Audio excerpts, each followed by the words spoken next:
Howdy folks, Mackie here with Mackie Red Horsemanship.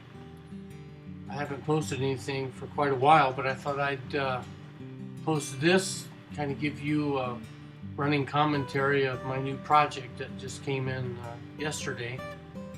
And she's a little 2-year-old filly from Ruidoso who's here for 90 days of training and to get her ready to do her job. You see them coming up in the driveway. That's Johnny and Kelly.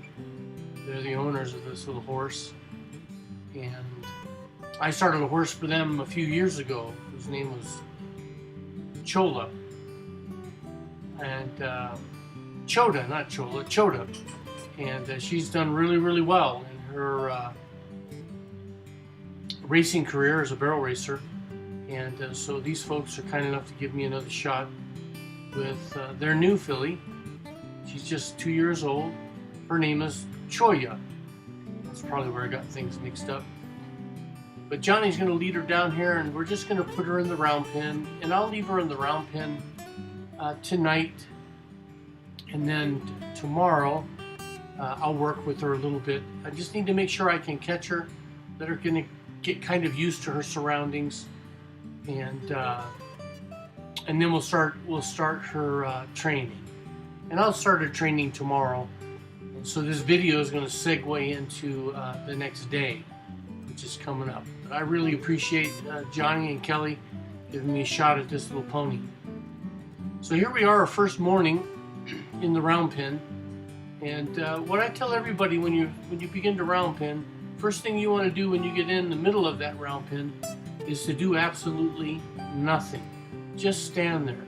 Let the horse get used to you being around. And you'll notice that this little girl came right up to me, and I'm backing up a little bit just to see how connected she is. You can see her looking around. She's looking at the other horses that are at the barn. She's just got a lot going on inside her head. This is all new for her. So we're just going to give her some time, give her a chance to just kind of get used to things, and more importantly, give her a chance to get used to me. And if she walks toward me as she did, I'm just going to back up. I always tell people, I always look for opportunities to encourage my horse to come to me. It's the best way to teach them how to be caught, because then they'll want to be there. If she came up to me and I ran her off to work her in the round pen, well, it just wouldn't make any sense, and she would be confused, and it's really not very fair to her. So this is real time. You're seeing the whole deal. I'm not trying to slow anything up. She asked her to move off. She was a little slow, so I had to tap her, encourage her to move away. And of course, I need her to go. I tap her on the rump there, and she kind of kicks up her heels like, you know, you do that again, I'm going to kick your head off. And it's the reason why I use a stick and string. It makes my arm about 6 feet, 8 feet longer than it is. And it keeps me out of harm's way with these young horses. We're just trying to sort out things in the world. She wasn't being mean, wasn't being bad. She was just trying to figure out what I wanted. So in the course of round penning, I look for 3 things. I look for a horse's inside ear to be fixed on me. And as you can see when she comes around, it is. The second thing I look for is for her to begin to lick and chew. And she's going to do that here relatively soon, much sooner than I thought she would. And then the third thing that I look for is for her to begin to lower her head to ground. She doesn't always do that, or horses don't always do that, but it's what I look for. If she doesn't give me lowering her head to the ground, it's no big deal. We'll get it later. But I'm trying to establish myself as the leader in this herd of 2, her and me. And the way horses establish themselves as leaders in the herd is they make subordinate horses move their feet. And that's the beauty of a round pen. I happen to use a 60-foot round pen. Some people use a square pen.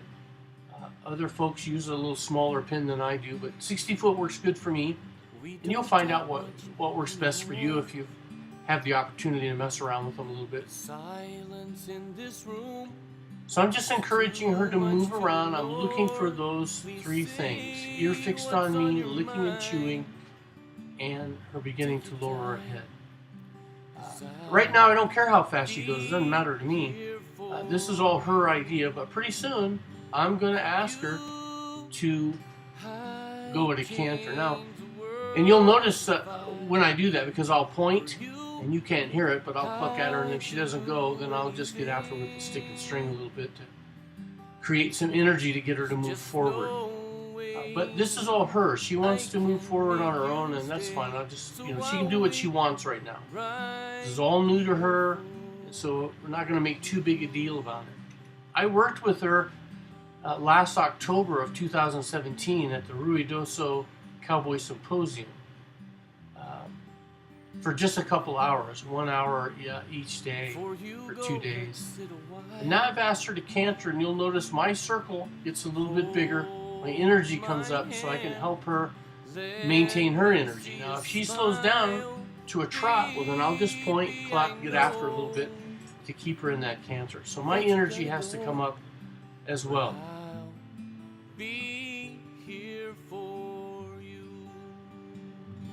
And we're just going to kind of let her go. We're not going to make a big deal about this, and just let her get a feel for it. And now I asked her to trot. You'll see I'm picking up my string. The next time she makes a circle, I'm going to back up real fast, and I'm going to encourage her to come to me, because she's given me her ear. She's licked and chewed several times, and those are her ways of saying that she would really like to have a conversation about this. And you'll notice that she hurries toward me, coming toward me, and so I just go back, and when I get to the rail, I just lean up against the fence, and I'm just going to ignore her, and I'm just going to stand quietly with her. A lot of times I'll ask people to tell me what their horse's favorite treat is, and they got carrots or cookies or whatever.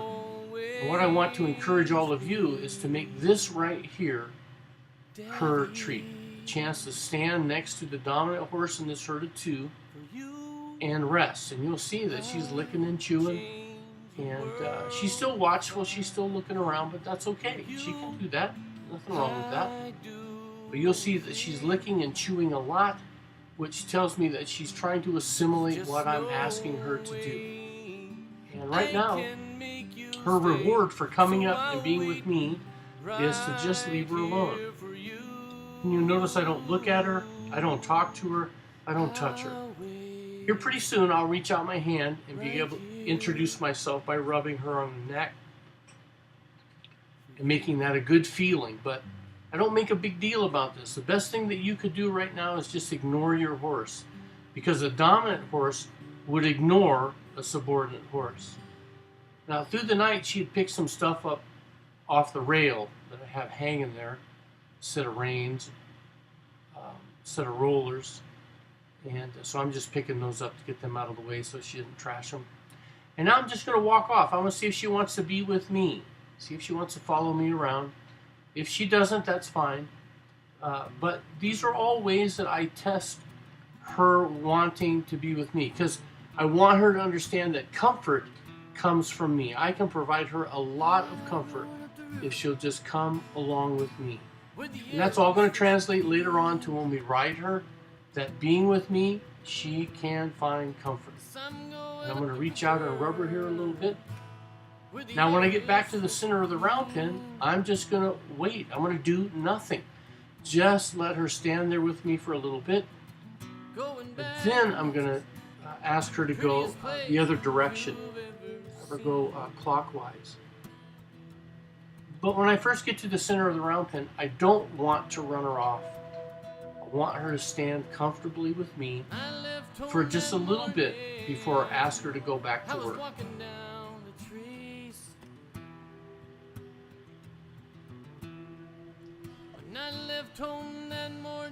So now I'm going to ask her to move off. And you notice this time I didn't have to tap her. She moved off beautifully, did a nice job. And again, she's cantering because she feels she needs to canter. She just got energy and she's a little anxious. This is all new, a new place, new horses that she's smelling and getting used to. So I just let her do what she wants right now. Sometimes people get in the round pen and they want to dictate everything. They want to dictate, they want to micromanage their horses. And I just want my horse to go the direction I want my horse to go. And because I get to decide that, I'm the leader. But I never tagged her with the stick and string, didn't need to do that. All I have to do is show my intention. My intention is to come after you if you don't go the direction I ask. But most of the time, horses are very intuitive to what we want. And they'll try really, really hard to give that to us if we're patient with them. If we take our time and kind of understand how they feel about stuff. It's not just about us. So here pretty quick, when she begins to settle down a little bit, why we'll begin to ask more. But I'm looking for those three things: inside ear fixed on me, licking and chewing, and for her to begin to lower her head to the ground. And she knows now already that if she'll come to me, she gets to rest. So she's trying to play that card, if you will. But she doesn't get to decide that. I decide that. So I'm going to wait. I'm going to wait for her to give me the signals, the cues, that she would really like an opportunity just to stand next to me and be with me. Because being outside or being away from me has turned into a lot of work. So she's trotting along just fine. You notice I don't have my hand in the air. I'm not clucking. Now I'm asking her to canter. It's coming up. And then I ask her to come back to me. You notice how quickly she comes, which I think is a wonderful thing. But when she gets here, you'll notice I do nothing. Now this is interesting to notice that this time she stays a little further away. She's licking, she's chewing, but she's looking around, but she's staying a little further away. She's kind of pushy, her mom and dad says. So the fact that she's content being out there is a wonderful thing. And I'll come up and rub her and tell her I appreciate that. I appreciate her respect and the fact that she's going to stay back there. And I tell people that, especially when you're working with these young horses, when you rub your horses, I never pat a young horse, never pat him on the neck, because they don't know what that is. But when I rub a horse with my hands, I try to put my heart in my hand when I rub them, so that they know there's a connection there. I really do care about them, and I want what's best for them. And if I can teach them how to learn, if I can teach them how to get along in a two-legged world, they're going to have a wonderful life. So just lots of rubbing, lots of loving. You can't see it from here, but one of the things I notice is that behind her ear, her left ear there, she's beginning to sweat a little bit. Now you've seen the thing from the beginning till now, and she really hasn't done a whole lot. She really hasn't expended a ton of energy. But when a horse is really nervous about things, they'll begin to sweat behind that ear or ears. So you want to pay attention to that and realize that for a horse, a big part of this is more mental pressure than it is physical pressure. So I want to recognize that, and we're just about done because she's given me everything I've asked for the first day. There's no reason to keep driving this horse into the ground. There's no reason to keep asking this horse for more. We always have tomorrow. We always have the next day. And we'll chip away at these things. But you'll notice she's not looking around quite as much as she was before. Her head is much, much lower. She's not as anxious as she was when we started out. And that's all because she was beginning to recognize me as a leader, beginning to recognize that if I'm around, things are going to be good.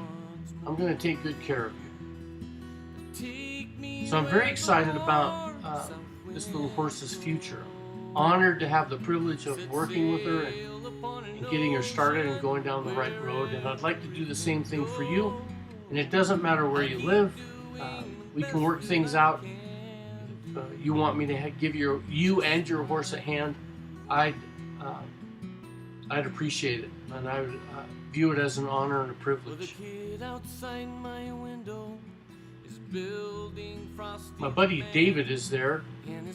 You might have saw him in the first frame of this video when he was riding a little colt there in the round pen. His little horse, and he's learning a lot about horsemanship. So I'm visiting with him if you're wondering who I'm talking to. I'm not talking to Newt, my dog, although I've been known to. So if there's anything that we can do here at Mackie Red Horsemanship to be of help to you, whether it be helping you with your horse, if you need advice, have questions, please contact us. It's free. It doesn't cost you a dime. And we appreciate the opportunity that we have of helping people with horses and horses with people. Watch for our next video, and I'll see you down the trail. Outside my window, slowly turning green, and the leaves that were laying on the ground